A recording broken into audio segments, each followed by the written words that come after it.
Hello everyone, in this week's video I'm drawing whatever the heck I want. It is now fall and I have had the strongest of urges to make a traditional fall themed art piece. One, because I love fall, it's so pretty and cozy and you get sweaters and all the pretty colors. Two, Instagram keeps recommending these amazing artists that work with watercolors and other traditional mediums, and it has me really wanting to work with them as well. And since it's been a long time since the last drawing whatever the heck I want video, I figured it was time for another one. Oh, also, I wanted to mention that there's a new chapter of my webcomic over on my webcomic channel. There's a link in the description and you can check that out after watching this video. So this is going to be a traditional art piece, but I'm going to start by sketching out my concept digitally. If I'm doing more chill artwork, that doesn't matter much.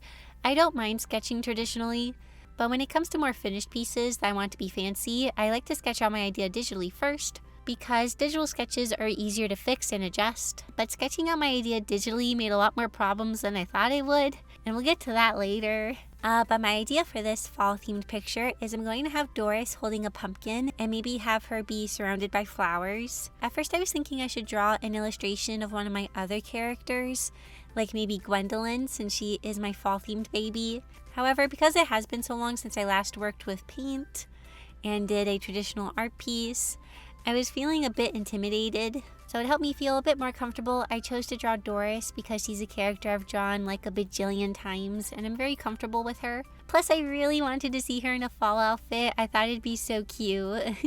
I never really dressed Doris up in different outfits and it sounded like a lot of fun to do.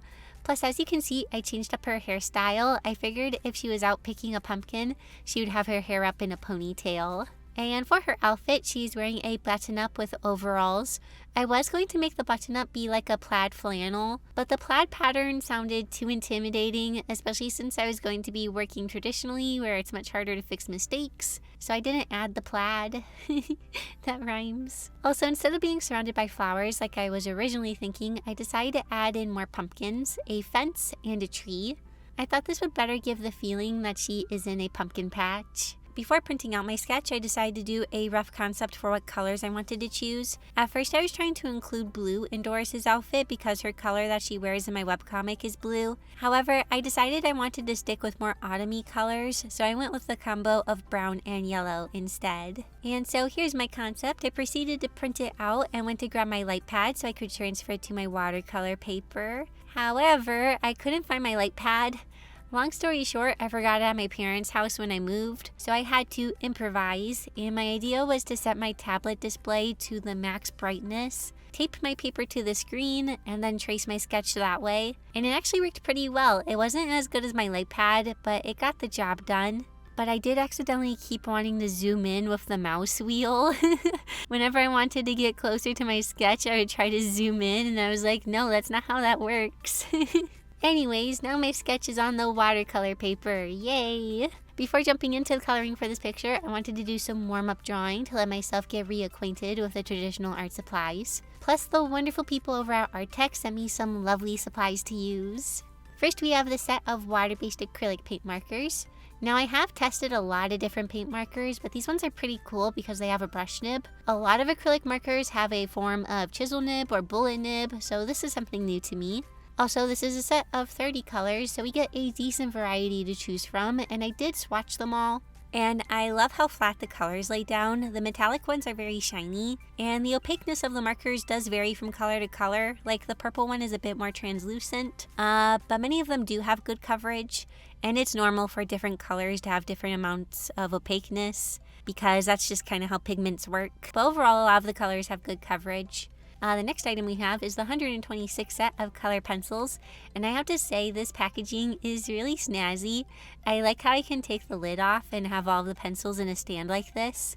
I will have more to say about the pencils in a bit, but for now let's move on to the 18 set of gouache paint.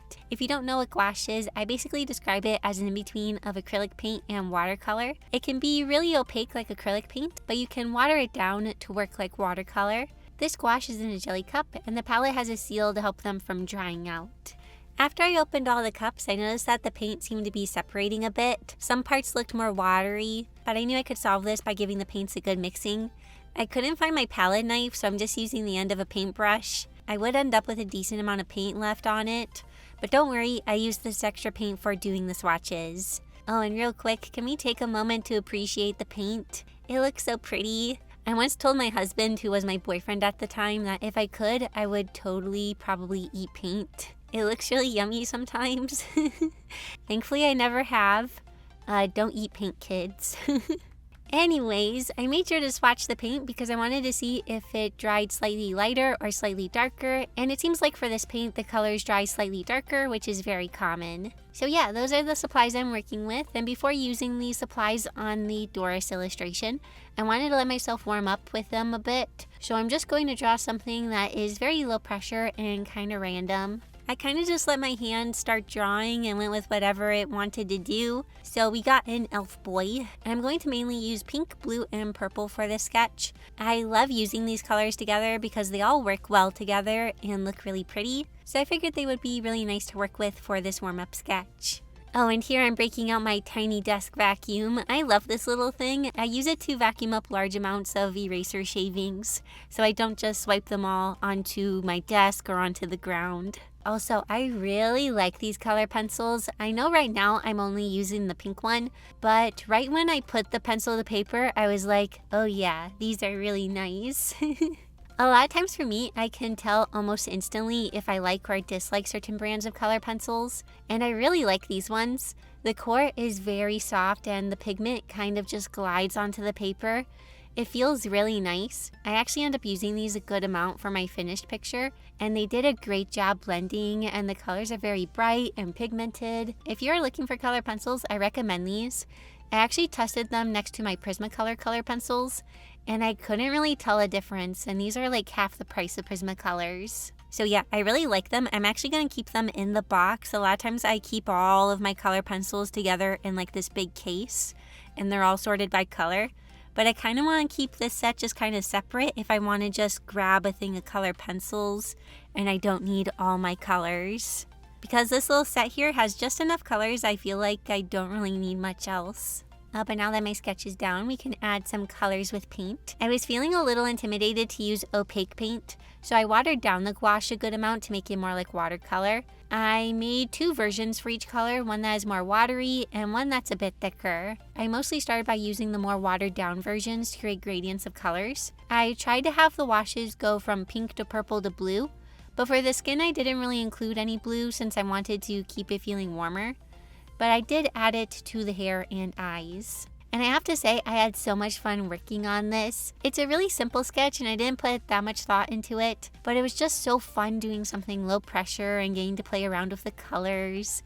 Like I said, it's been so long since I worked with paints, so doing this was a lot of fun, especially because I've been really wanting to work with paint again. For parts I wanted to be darker, or if I wanted more control, I would use the thicker paint. Mostly for areas like the line art or for some of the deep shadows. Like with the washes, I tried to use a variety of colors. I did get a bit flustered when I was adding the darker colors to the hair because they weren't going quite how I wanted, but I just tried to stay chill and remind myself that this is just a warm-up and it doesn't need to be perfect or anything. I kind of tried to just go with the flow.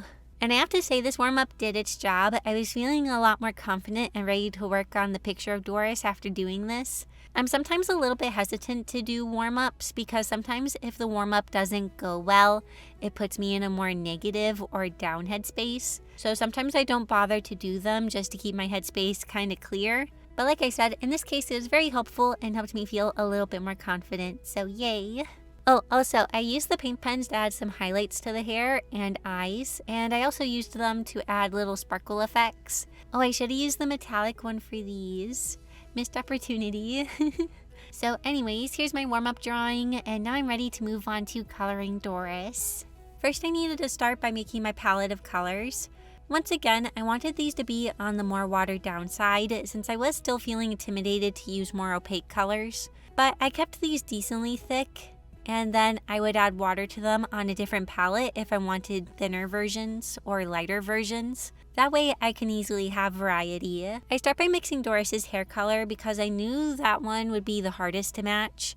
I didn't perfectly match her color, but it's close enough and will blend in nicely with the rest of the color palette. The rest of the colors were simple. I mixed up a yellow, orange, and brown. The gouache palette had these colors already, so I just had to tweak them a little bit to my liking. I also added a green for Doris's eyes and a magenta and purple to use for mixing into colors to create shadows. For the most part, I'm planning to only use these colors. I didn't want to overwhelm myself by introducing too many different hues, and things will feel more cohesive if I try to work with a limited amount of colors and use them to mix into each other. To start, I'm adding the gradient of yellow to the background. A lot of times it's easiest to add the background color or washes at the start, so I make sure to do that. Sometimes in the past I would wait to add the background wash, and I always regretted it. So I'm trying to learn from my past mistakes. To make the gradient, I start out with a decent amount of paint and water in my brush, and then as I move my brush up, it naturally gets less and less paint, so the color gets lighter. But I sometimes also squeeze my brush to add some more water so I can spread this small amount of paint around even further. For painting, I most often like to use water brush pens. If you've never seen them before, basically they have a barrel that you can fill with water and you can squeeze it to make the water go into the brush. A lot of times I'll use these as just normal brushes and dip them into a cup of water next to me, but I like having the option to squeeze the barrel. Plus, being able to squeeze water out of the brush makes cleaning them way easier, and that's also why I really like to use them.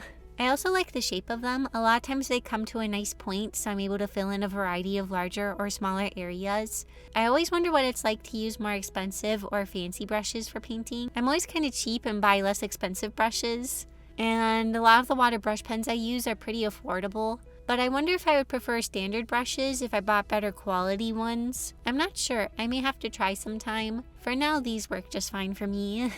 In my head, the lighting is coming from kind of the right, so I'm having Doris's hair get lighter on the right and darker on the left. I also try to use lighter, more yellowy tones on the right and more shadowy purple colors on the left. That way we get a nice variety of hues. This will be more evident later when I go back to add some more shading.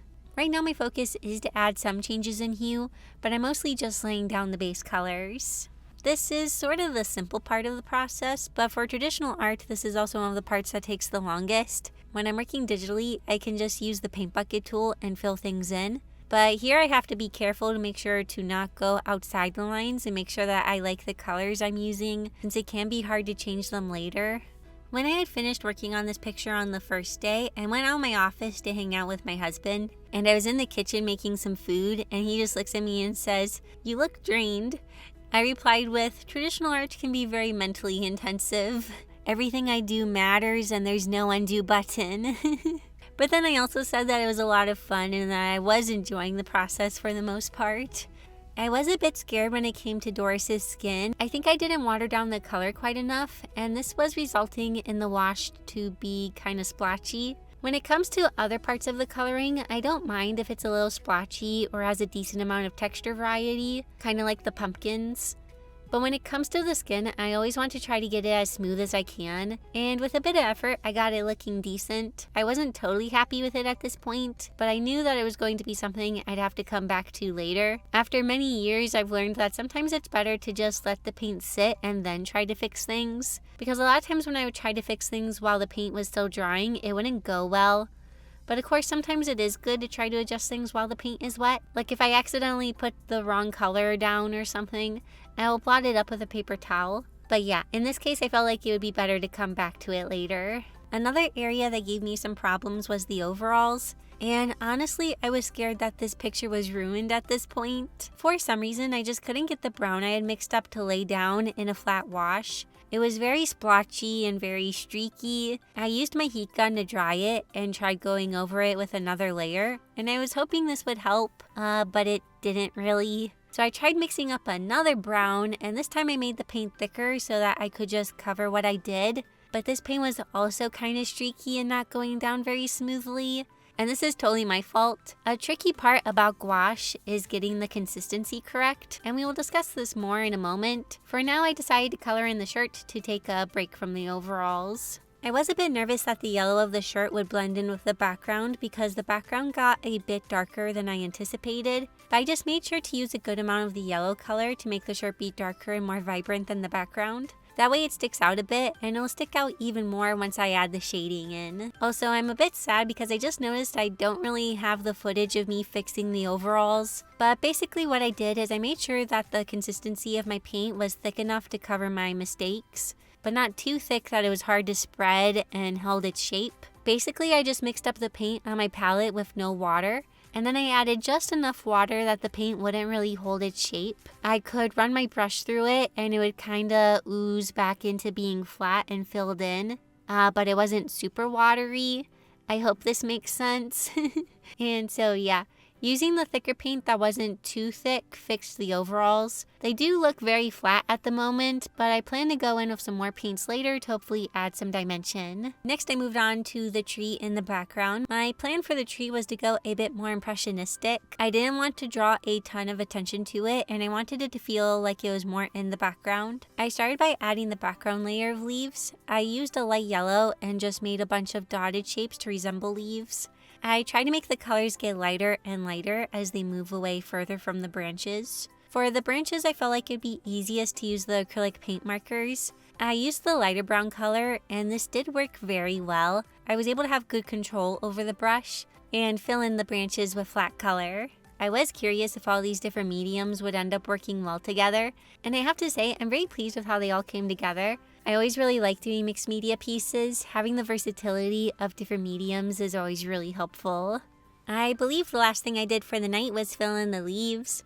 A part of me wanted to keep going, but it was already like 2 in the morning, so I decided to call it a night. Plus, I was at the point that I felt like if I kept going, I would start making mistakes, and I didn't want that. Also, I know 2 in the morning may sound kind of late, but I usually don't go to bed until like 4 or 5 in the morning. My husband and I are both night owls, and my husband doesn't get home from work until like midnight, so I wasn't like pushing myself to stay up to finish the art or anything.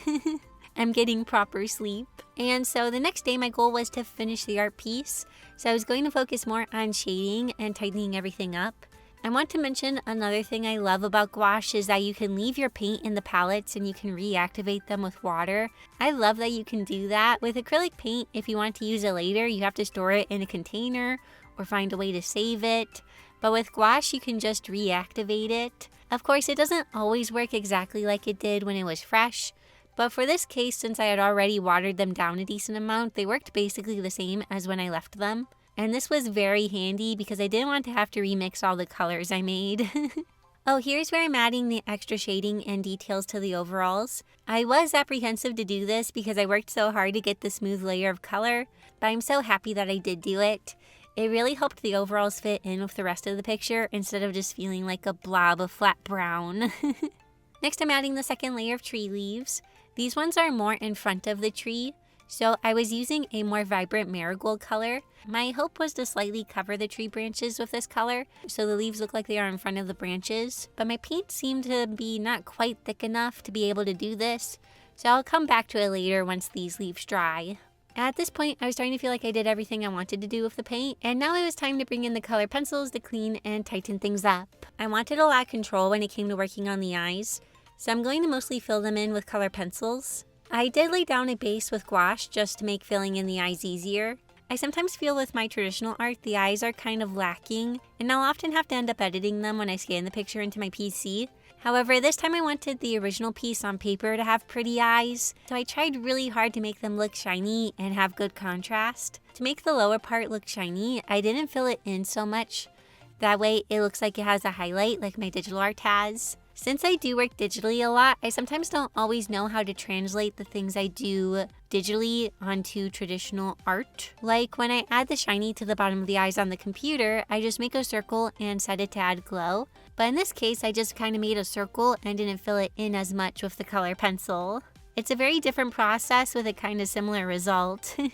Next was cleaning up the edges and darkening the line art. And honestly, this was a long and tedious process, and I'm not going to make you watch all of it. In fact, I didn't even bother filming a lot of it because it took so long.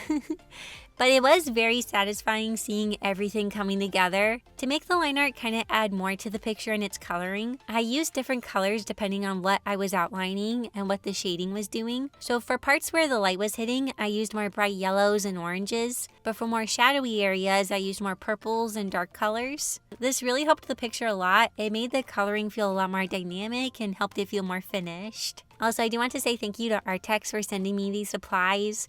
I really enjoyed getting to use them, and they all performed wonderfully. If you're looking for affordable but good quality art supplies, I recommend checking these ones out. Like I said, I love the colored pencils. The acrylic paint markers were so nice to use for details and for parts where I wanted more control, and the gouache performed wonderfully. It was opaque, but always worked great when watered down, reactivated very nicely, and the colors are all very vibrant. If you want to check out any of the supplies I used in this video, there are links in the description. Lastly, we are on to the finishing details. To make the more opaque leaves I wanted to cover the branches, I used the acrylic paint markers. I used 2 different colors to give the leaves some more variety. I feel like for this I've said a lot of things made me nervous, but for this last step I was a bit nervous about it.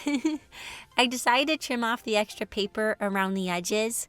I mostly did this because the edges got pretty dirty from the extra paint when I was working, and I thought the piece would look so fancy with clean edges. Thankfully, this paper cutter makes cutting straight lines really easy. I love this thing so much. I have a really hard time cutting straight lines, so this thing is awesome. And so here's my finished picture of Doris. I'm so happy with how it turned out. And it was really great getting to work with traditional art supplies again. I always forget how much I love being able to hold my art in my hands. And that's always such a fun part about traditional art. It's an actual physical thing. I rarely want to frame my art and display it, but I kind of want to frame this one. I think I really like it because it's fall themed and it features Doris, and I just really like it. And because I do like it so much, I decided to sell it as prints on my online shop for a limited time. If you're interested, there's a link to my shop in the description. Anyways, I hope you enjoyed watching me create this art piece. I had so much fun making it, and thank you so much again to Arrtx for working with me. And remember to check out their stuff if you're interested. Before we end, I want to say a super big thank you to my awesome YouTube members and Patreon patrons for their support. It means so much to me.